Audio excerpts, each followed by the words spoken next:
Anne, and I'm an entomologist with nonstop information about the emerald ash borer, or Agarlis platypinus.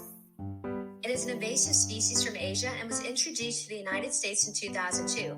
This beetle destroys ash trees, and since their invasion, ash trees have been steadily declining.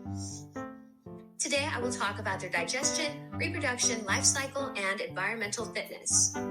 Before we get into feeding habits, let me talk about the insect's ability to digest food.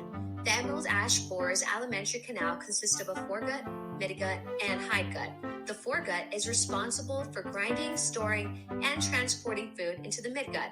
The midgut is where nutrient uptake will take place, with the main structure, called the gastric ceca, absorbing nutrients. The hindgut will then absorb any additional water present in the waste product that will then be excreted.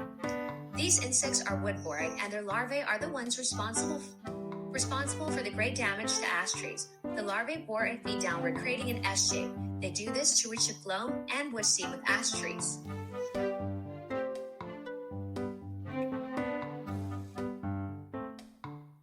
The larvae also participate in girdling of ash trees, which removes the tree's bark. Girdling allows for an increase in the survival and growth of larvae. Once emerged from the pupa, adult emerald ash borers typically feed on the leaves of ash trees as a source of nutrients. Now, let's go over their life cycle.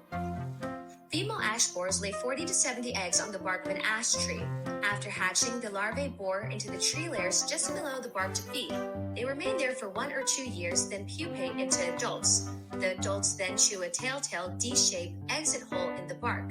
Adults, which can fly, then seek out a new tree and the process begins again. The actual size of an emerald ash borer is about ½ an inch long and 1/8 of an inch wide. What makes these insects such good pests? Their environmental fitness.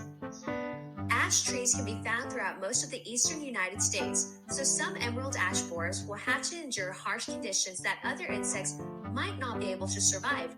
In cold conditions, emerald ash borers coat by producing antifreeze agents in their hemolymph. Additionally, the presence of waxes on their cuticle reduces the effect of exposure to ice. These factors allow them to survive temperature as low as -30 degrees Celsius. While the emerald ash borer does not have any natural predators, there are a few of these in North America compared to its native range in Asia. This, combined with the fact that green ash trees are not resistant, means that the spread of the emerald ash borer is largely unopposed. The environmental impact that this insect has caused is significant. Millions of ash trees in North America have been wiped out, with tree mortality at an all-time high. Overall, we can see how these insects have impacted our society. We hope you learned a thing or two. Created using Powtoon.